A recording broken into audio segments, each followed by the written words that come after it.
Hello friend, wish you a happy learning with this video. Today we are going to discuss about Lollipop chart.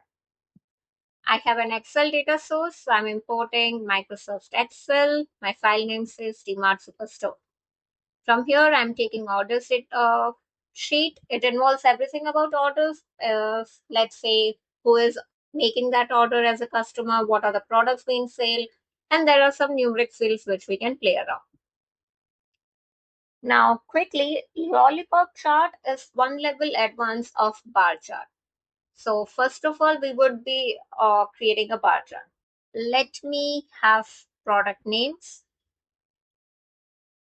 I don't want list of all products, so I would want that in filters as well. I'm keeping it top 10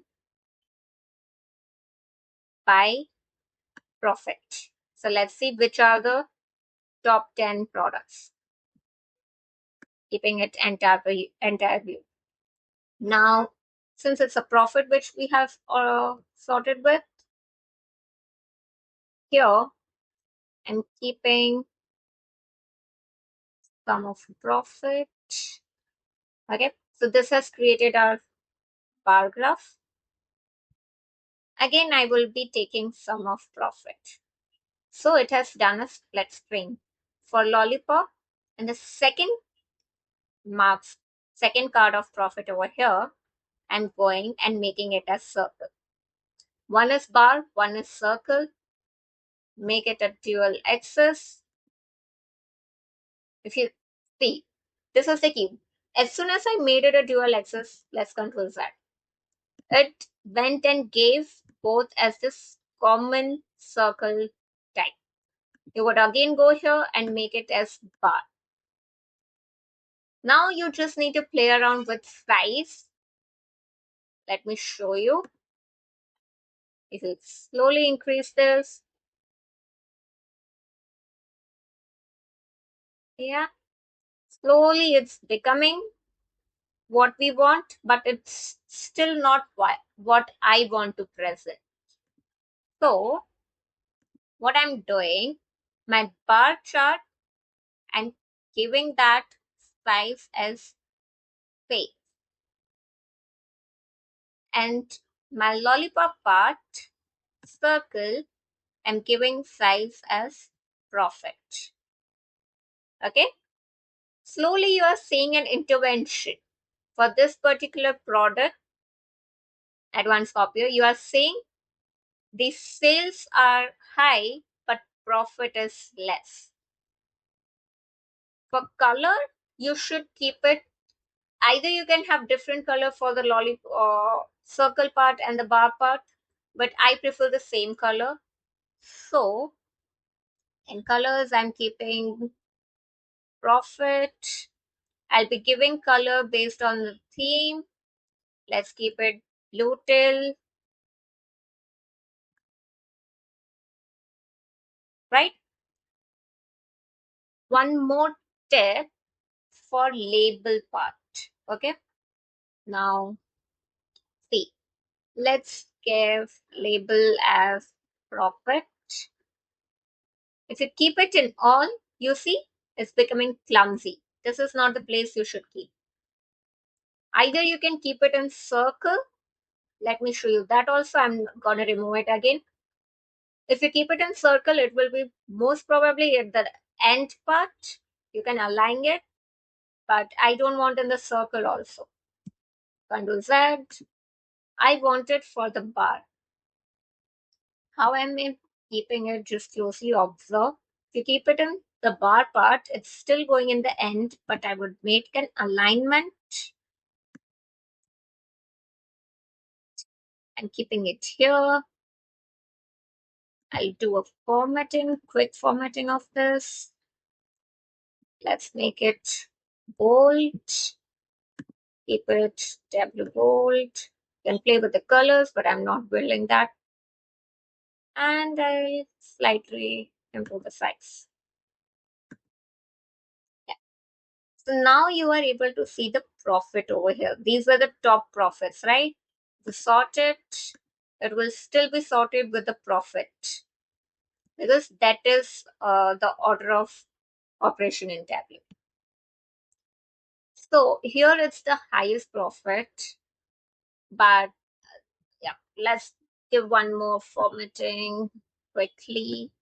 I'm removing grid lines from column.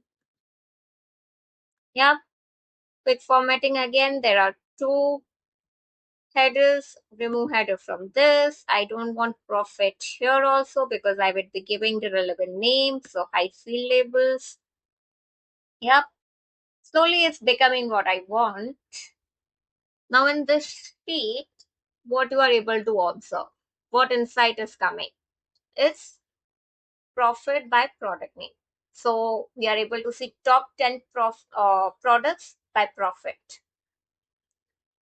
Here in the bar, we have kept size by sales. Circle has a size by profit.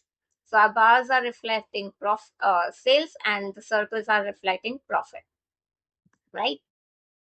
You can vice versa it, totally upon you.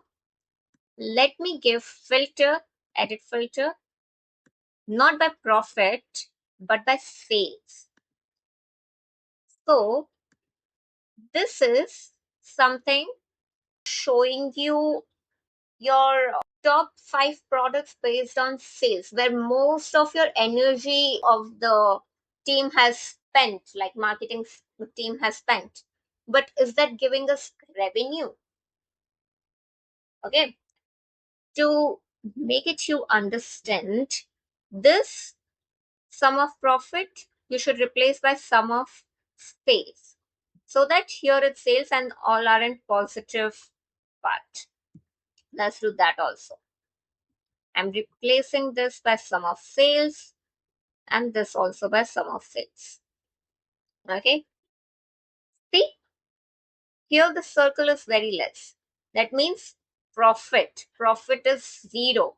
Still your sales are high. You have the least most profit over here and the sales also, so this is working very fine. Where is the problem here? You see these products, right? Your profit are negative. These are, you have some good type of sales, like these are top 10 in sales. Your efforts have been very fine over here, but what's going wrong? Why are these profits not coming up? Right, sorry, it's top 10 products and not profits. So that's why you should closely observe your data, have a clear understanding, and then represent. So these particular products, like your sales have been happening over here. You were good at the sales part because it's still in the top 10, but you are not getting the profit. Maybe you need to give them the proper pricing. That products are not priced properly, right? So what questions have to be answered by your visual? You should be very clear with that and decide. One more thing which you can do is swap the size. Right now my size for bar is profit and size for sales is circle. You can swap that also and see the windows might come up new. So keep playing with your data until you know it properly. That is the quick tip. Thank you for watching this video. Let me know in comments if this was helpful or you have any more confusions or doubt to be cleared. I'll be happy to help you out. Keep like, share, subscribe so that we grow together in this process. Thank you so much. See you in next video.